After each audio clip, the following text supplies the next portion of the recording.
La RCC, c'est votre choix. Vous y trouvez les journaux locaux, national, international. Il est temps de vous informer.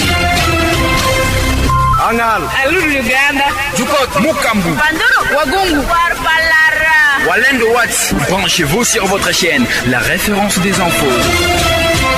RCC, le journal. C'est l'heure de vous informer sur la 98.8 FM. Eric Watoum et Jean-Maurice Odaga Chotoum ici devant ces micros pour cette grande édition qui s'ouvre par les titres. Saint-Pierre apôtre, c'est le nom de la 27e paroisse au sein du diocèse de Mahagi-Nyoka. Ce mardi 24 mars, c'était la messe de la dédicace et ce mercredi, c'était le grand jour de la messe de l'érection canonique au niveau de la cité Njora. Nous en parlons avec Jean-Maurice Odaga Chotoum. Son Excellence Lui Watoum Kabamba, ministre des Mines en RDC, projette plusieurs réalisations pour les comptes du territoire de Mahagi. Qu'est-ce qu'il a finalement promis et dans quel secteur? Restez branchés. 11 personnes suspectes, dont 2 femmes, ont été interpellées par la police urbaine en ville de Bunia dimanche dernier dans une opération ciblée d'un bouclage organisé dans certains villages périphériques de la ville de Bunia. Ceci suite aux dégâts causés ces derniers jours en ville de Bunia où il y a des cas de vol, de cambriolage des maisons suivies de meurtres. Nous en parlons également de cette édition du journal mise en onde par M. Baraka Franci, assisté de Joël Biaroufou. Restez branchés, mesdames et messieurs. Tous, vous êtes nos partenaires. Nos plages d'émissions sont disponibles et discutables. Soyez les bienvenus chez nous. Il est temps de vous informer. Nous sommes très heureux de vous savoir nombreux aux côtés de votre poste de récepteur. Vous qui nous suivez au quartier Njora, nous sommes dans la commune de Mahagi où notre édition s'ouvre vers ses côtés en religion. Jean-Maurice Odaga. Merci Eric Watoum. L'érection canonique de la paroisse de Njora, la 27e paroisse du diocèse de Mahagi-Nyoka, c'était ce mercredi 25 mars 2026 à présence de milliers de personnes, chrétiens et autorités politico-administratives de la République démocratique du Congo et de l'Ouganda. La nouvelle paroisse est dénommée Saint-Pierre apôtre. Dans son mot, le vicaire général et curé de la paroisse Notre-Dame de Lourdes de Mahagi a demandé aux chrétiens de s'engager fermement pour l'émergence de cette jeune église. Monseigneur Emmanuel Ouachguio. Chers chrétiens de la nouvelle paroisse, à partir d'aujourd'hui, vous êtes devenus autonomes, indépendants. Nous vous exhortons ainsi à continuer à tenir bon, à bien collaborer avec le curé, alors responsable du site que notre Père l'évêque vient d'installer avec son équipe. C'est eux qui vous ont accompagné pour vous introduire dans cette nouvelle phase de votre destin. Courage, avec le Seigneur, rien ne vous manquera. Bonne fête. De son côté, l'administrateur militaire adjoint représentant le gouverneur militaire de l'Ituri dans cette cérémonie a exhorté les fidèles à rendre ces lieux de culte un espace où ils se cultivent l'amour, le pardon, mais également la paix. Suivez ici le colonel Tumbakala Claude. Je tiens à saluer et à remercier chaleureusement tous ceux qui ont contribué, de près ou de loin, à la concrétisation de cette œuvre. Les fidèles, les bienfaiteurs, les autorités religieuses, coutumières, ainsi que tous les artisans de paix et de développement.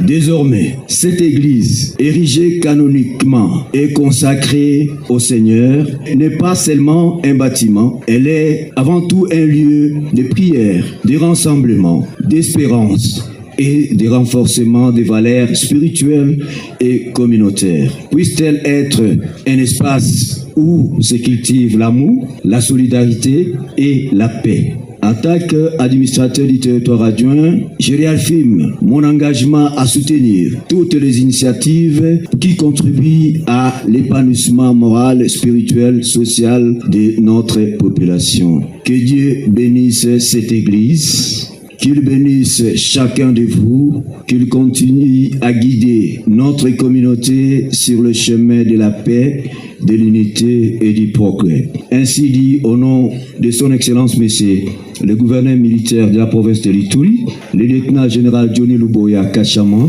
je dis et je vous remercie. Colonel Tumba Kalala Claude, administrateur militaire adjoint du territoire de Mahagi, et dans ses impressions au chevalier de Plim, Sosten Naïkouliajou, évêque du diocèse de Mahagi-Nioka, qui a présidé la cérémonie, s'est dit flatté par la détermination des chrétiens et autres partenaires pour l'érection de la dite paroisse.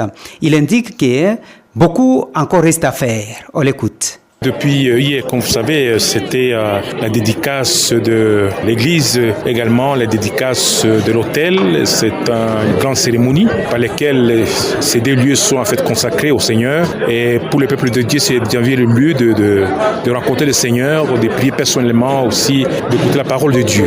Aujourd'hui, c'était le jour de l'érection canonique de la paroisse, mais aussi la constitution du curé et son installation. Voilà, c'est une nouvelle, si vous voulez, nous avons là une nouvelle paroisse. Je pense que c'est la 27e paroisse. La 28e sera à Saint-Bruno, là, dans quelques 2 mois. J'allais dire 1 mois et demi. Et c'est une joie lorsque nous ne sommes pas encore à mesure, en tout cas, de répondre un peu aux besoins du peuple de Dieu. Mais il y a là ce projet qui petit à petit se réalise pour que nous puissions nous rapprocher du peuple de Dieu. Le peuple de Dieu qui a besoin de nous pasteurs, pour que, en tout cas, nous annoncions la parole, nous annoncions les sacrements et puis aussi ces choses organisées. C'était grave de voir pour nous, en tout cas comme responsable. Voilà, les seigneurs continuent de nous bénir. Et ils se sont rendus compte qu'ils ont encore beaucoup à faire. Alors, avant cela, bien sûr, il faut qu'ils grandissent dans la foi. Et les restes pourraient aller de soi parce que les infractures se sont encore à leur début. Ils pensent aussi à l'église, ils pensent aussi à l'agrandissement ici des précipitaires, ils pensent à tant d'autres projets. Ceci demande une foi solide, mais là, une telle foi déborde dans les œuvres. Voilà. Il faut signaler que des cadeaux pour la dotation, mais aussi l'offrande pour soutenir cette église ont été enregistrés. L'administration militaire en elle seule a offert $1,000 afin d'accomplir l'œuvre de l'Éternel. Je vous le disais au sommaire de cette édition du journal, mesdames et messieurs, des projets pour les territoires de Mahagi. Eh bien, c'est l'annonce du ministre des Mines, Louis Watoum Kabamba. Jean-Maurice Oudaga, je vous retrouve une fois de plus pour nous développer ces papiers. L'Excellence Louis Watoum Kabamba, ministre des Mines en République démocratique du Congo, projette plusieurs réalisations pour les comptes du territoire de Mahagi. Dans une annonce faite, c'était ce mercredi 25 mars 2026 par l'honorable Pacifique Keta Oupar dans la commune de Mahagi, c'était précisément en Joura. Les différents axes routiers seront éliminés, tels que la route Université du lac Albert de Mahagi, mais aussi dans 2 autres kilomètres, les lampadaires seront placés pour éclairer la commune. Nous vous proposons ici de suivre l'honorable Pacifique Keta. Quand j'ai vu qu'on commençait à s'essouffler, j'ai fait recours à un de nos frères d'ici, son Excellence le ministre Watoum Kabamba. Je crois que vous avez vu ce que l'Excellence Watoum a pu faire. Il a fait, je crois, une première aide. Il a envoyé $5,000, qui représente presque 18 millions de shekels. Il a envoyé. Et puis, après, nous lui avons dit, il y a l'évangélisation. Mais les gens rentrent dans l'obscurité. Est-ce que tu peux pas faire quelque chose? Je crois que vous avez vu en 1 ou 2 jours comment est-ce qu'on a pu mettre un peu l'éclairage public ici. Et je lui ai dit que ça ne doit pas s'arrêter là. Tu dois aider à éclairer Mahagi. Nous avons commencé, peut-être d'ici là, on va passer par l'université. Il a promis de faire la même chose aussi au niveau de l'université. Il pourra mettre quelques lampadaires aussi par là et aussi soutenir la chapelle qui est en construction à l'Unilac. Je crois qu'il a dit qu'il va vraiment s'investir pour le problème de lumière parce que à l'époque j'avais fait un premier plaidoyer avec la BONUSCO. Ils avaient fait 1 kilomètre d'éclairage public, puis 2 kilomètres d'éclairage public et puis après avec la Robank, nous avons eu encore 2 autres kilomètres. Bon, maintenant, j'ai demandé au ministre qu'il doit aussi augmenter 2 kilomètres. Alors, il a accepté. Il a dit, je crois très bientôt qu'on lui donne un peu l'axe qu'il pourra faire. et il pourra continuer à aider et dans d'autres aspects, surtout pour l'enseignement. Il a d'autres projets, il veut faire quelque chose un peu pour nos jeunes et frères de Mahagi.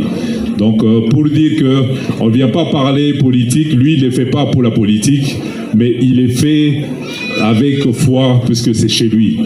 Vous venez de suivre Pacifique Keta. Vous le noterez que Louis Watoum Kabamba, ministre des Mines, séjourne à Beijing depuis ce mardi 24 mars 2026. Beijing, c'est en République populaire de la Chine. Il a présidé une réunion très importante ce mardi 24 mars avec les partenaires. Louis Watoum s'y est rendu pour justement solliciter du groupe China Mine Metals Corporation l'extension de ses activités en RDC avec plus de 600 millions de dollars investis en 2 ans et la création de 4000 emplois. Toujours dans ce qui concerne la politique, une nouvelle nomination au sein de l'Action des Patriotes pour l'émergence du Congo APEC en sigle, selon les décisions signées le mardi 24 mars dernier. Ingénieur Dominique Oignon Peu Mbouy Kalala, des conseillers et secrétaires chargés des mines ont été nommés. Nous poursuivons avec cette édition du journal et nous sommes à Bunia. 11 personnes suspectes, dont 2 femmes, ont été interpellées par la police urbaine en ville de Bunia dimanche dernier dans une opération ciblée d'un bouclage organisé dans certains villages périphériques de Bunia, chef-lieu de la province de l'Ituri. Le commissaire supérieur Gérard Abeli Mwango a indiqué que leurs services ont également saisi une arme AK-47, 2 chargeurs garnis, une paire de galons du grade de colonel. Les investigations dans une commission ad hoc pour plus de lumière se poursuivent sur cette question, a déclaré le commandant du commissariat urbain de la PNC Bunia. Cette opération a été initié justement suite aux actes de barbarie posés ces derniers jours en ville de Bunia par des malfrats, particulièrement des cas de vol, de cambriolage suivis de meurtres dans les quartiers périphériques de la ville, précisément au quartier Bigo Kolomani et Bigo Koromojo, a ajouté Abeli Mwango Gérard, tout en appelant la population à la collaboration avec les services de sécurité en dénonçant en temps réel tout mouvement suspect et faire confiance aux autorités légalement établies. Écoutez la RCC à Mahagi. En politique, nous sommes en ville de Bandundu, chef-lieu de la province d'Ikwilu. Cette ville sert de cadre depuis mardi 24 mars aux travaux de la 13e session de la conférence des gouverneurs. La cérémonie de lancement a été présidée par Félix Antoine Tshisekedi Tshilombo, président de la République démocratique du Congo. Dans son discours, il a condamné les conflits persistants entre les assemblées provinciales et les gouvernements provinciaux. On écoute Félix Tshisekedi. La transformation du secteur agricole, halieutique et pastoral ne se heurte pas seulement à des défis techniques et financiers.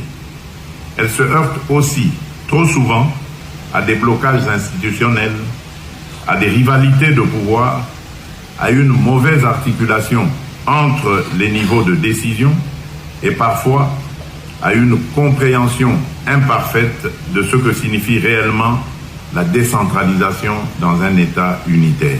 Je veux le dire avec gravité. La stabilité institutionnelle dans les provinces n'est pas un sujet périphérique. Elle est une condition du développement. Aucune politique agricole sérieuse ne peut prospérer dans un environnement marqué par des crises répétées entre gouvernements provinciaux et assemblées provinciales.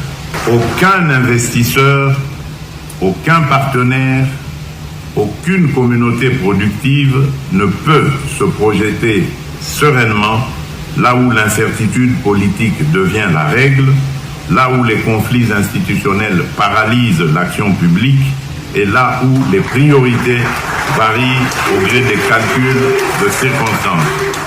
De la même manière, aucun développement rural durable ne peut naître dans un climat dominé par l'affrontement permanent, l'instabilité des équipes, la confusion des responsabilités ou la politisation excessive des mécanismes de contrôle. J'attends donc de tous les acteurs provinciaux et de tout particulièrement des gouverneurs et des présidents des assemblées provinciales qu'ils se montrent à la hauteur de cette responsabilité historique. Un discours hautement salué par Paulin Londongolia, gouverneur de la Tchopo, que nous vous proposons également de suivre. Quand je parle de ce que l'autorité vient de nous donner comme instruction, il a parlé de la stabilité. Et lorsque je parle de la stabilité, c'est au sens large du terme. Et donc la stabilité ne prend pas le côté gouvernement ou l'exécutif. La stabilité, c'est autour des deux institutions, c'est-à-dire l'Assemblée provinciale et le gouvernement provincial. On a besoin des assemblées provinciales stables ou les bureaux des maires stables. Nous avons besoin des exécutifs provinciaux stables. Et c'est ce qu'on appelle en général la stabilité. Et donc, cette stabilité ne doit pas aussi s'écarter du contrôle qui est prévu dans la loi fondamentale de notre pays. Et le chef a réellement besoin du développement et il attend de nous, le gouverneur de province, beaucoup pour l'accompagner à atteindre les objectifs de sa vision. Ce que je dirais à ma population de la province de la Tchop, c'est que nous avons une prestigieuse province, d'abord la plus vaste de la République, une province avec des terres fertiles. Nous avons une jeunesse forte et donc mettons-nous au travail. Évitons la division, imprimons la cohésion pour que l'infiltration ne nous pénètre pas et engageons-nous au travail, à l'agriculture pour les biens de notre province.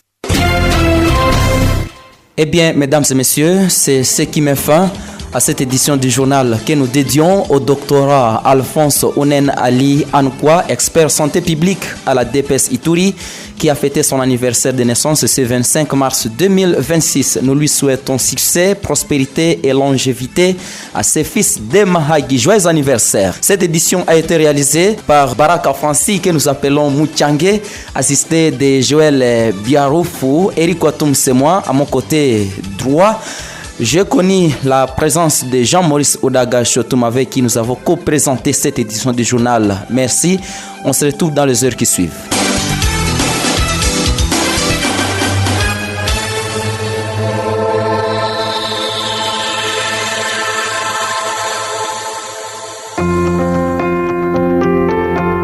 Chers membres de la communauté, la maladie d'Mpox est dans notre province.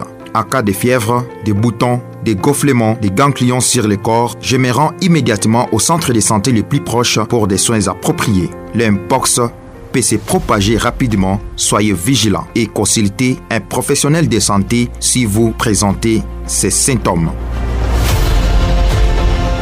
Message du ministère de la Santé en collaboration avec les réseaux des médias pour le développement Remède avec l'appui de l'UNICEF.